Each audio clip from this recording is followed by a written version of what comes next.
This film will focus on the life of a man named Mike, who frequently receives bullying from his peers who often harass him daily. One day, while being targeted by his friends, Mike runs into someone's yard and accidentally sees a mysterious man entering the house. Shortly after, the house explodes.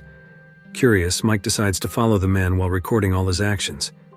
From his surveillance, Mike learns that the man is a hitman who always manipulates his actions to look like accidents, so the police can't catch him. Growing more curious, Mike bravely goes to the man's house with the intention of asking him to teach him how to kill, so Mike can take revenge on the boys who often bully him. The man's name is Ray. When he hears this request, Ray initially refuses, but after some questioning, Ray starts to relent and says that to take down a gang, Mike must eliminate their leader first. Without much delay, following Ray's instructions, Mike sneaks into the gang leader's room. After waiting for the right moment, Mike then pushes him off a building, making the incident look like an accident. After seeing Mike's action, Ray realizes that this kid has great potential.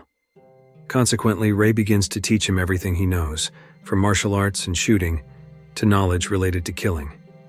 15 years later, Mike has now become a professional assassin with cleaner tricks than Ray. He manages to make his victims appear to have committed suicide and always completes his jobs perfectly. After each kill, Mike often vents his mental stress by beating up some people in a bar who he considers unpleasant. After leaving the bar, Mike goes to his headquarters, where hitmen gather. This headquarters is established by a community or organization of hitmen. In that place, there are several hitmen like Cliff, an emotional hitman who often kills his targets brutally. Cliff himself prefers using an axe over a gun because it's cheaper and doesn't require buying bullets. The second is Poison Pete. He is a hitman who loves using hazardous chemicals in his jobs. Pete considers this method cleaner and more effective than using violence and physical contact. Next are the brothers Mac and Mick, former military personnel who use killing methods like gangsters. Next, there is Jane, a sexy scavenger with her trademark samurai. Jane often encounters her lustful targets, which makes her even more enthusiastic about her job. Then there's Fred, a hitman who randomly selects his assassination targets because he enjoys trying out new killing methods. Lastly, there's their boss, Big Ray, who is responsible for protecting and concealing their identities by creating strict rules for each hitman member. Soon, their middleman with clients appears, a middle-aged man named Milton. Milton's job is to provide them with assignments and manage the payment from clients. In short, Mike gets another job. Here we witness how clever and meticulous Mike is, as he shoots a car tire, trapping the target until they die, yet making it look like an ordinary accident. That night, Mike gets a new assignment. For some reason, Mike never knows who the client is or why the target has to die. What is certain is that Mike and his colleagues only do this job professionally and without personal vendettas. One day, Mike is ambushed by a motorcyclist who suddenly shoots him brutally. However, the motorcyclist made a big mistake because the person he attacked was Mike. After defeating the man, Mike contacts Milton to ask him to find out the identity of that person. Not stopping there, Mike is also shocked by the news of the death of his beloved ex-girlfriend. According to circulating rumors, she was killed by two addicts who tried to rob her house. At the funeral, Mike meets his friend, Charlie, who tells him that Mike's ex-girlfriend was actually pregnant with his child. Hearing this, Mike feels even more sadness. Although it was determined that the murder was done by addicts, Mike continues to investigate the crime scene to analyze the actual chronology. And from his hypothesis, Mike finds out that the perpetrators of this act were not ordinary addicts, but someone very skilled, none other than Mac and Mick. Without wasting time, Mike immediately meets both of them and gives them a lesson for ruthlessly killing the woman he loved without permission. Finally, Mac and Mick confess that they indeed killed his ex-girlfriend, according to the client's orders.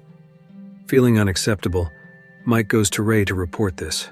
But Ray can't do much either because, once again, they are only carrying out the tasks as requested by the client without any personal involvement or vendetta.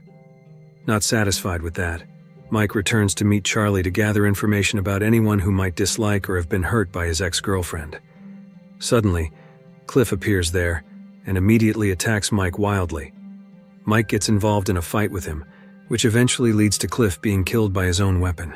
After that, Mike asks who sent him and why he did that to his friend, But it turns out that Cliff really didn't know who the client was, and only said that this task was according to Milton's orders. After that, Mike goes to Milton's place and immediately beats up his guard. After intense interrogation, Milton still refuses to reveal the client's identity because he fears Big Ray's rules more than Mike's threats. However, after receiving some minor threats, Milton reveals that the client is named Leonard Kent. Meanwhile, because he has violated the community's rules, Ray orders all community members to kill Mike. Although he is reluctant to do it, rules must be followed as an obligation for the community's continuity. Back to Mike, who is with Charlie. He finally finds a clue about someone who might be related to his ex-girlfriend's death. It's worth noting that his ex-girlfriend was a social activist who once investigated a foreign company involved in several illegal activities. It seems that her death is related to the company she was investigating. With some notes from the email account provided by Charlie and information from Milton, Mike immediately meets the company's accountant to force him to reveal his involvement in his ex-girlfriend's death. Initially, the accountant claims he knows nothing about Mike's ex-girlfriend's death. However, after Mike puts some pressure on him, the accountant provides a conversation record belonging to his boss that might be a clue for Mike to find the truth. But in the middle of the discussion, suddenly Mac and Mick appear and shoot at Mike brutally, following Ray's orders.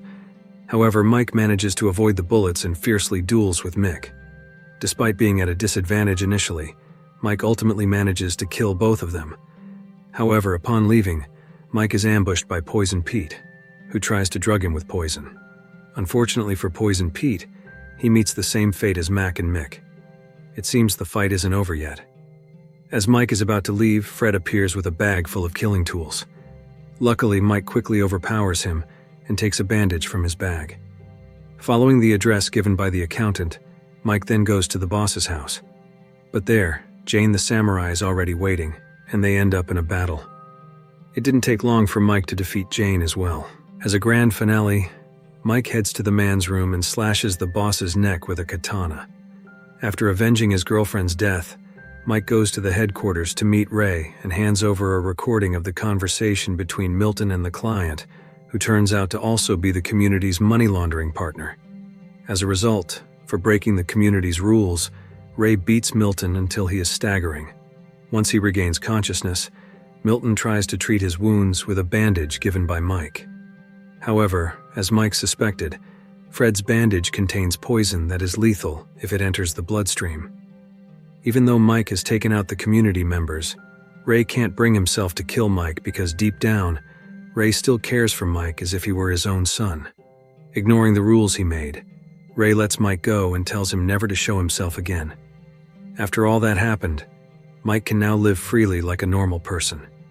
From the prologue, it seems Mike is considering starting his own business as an assassin in another city, and the film ends. If you like this video, don't forget to subscribe, because by subscribing you have supported me to make better videos. See you in the next video.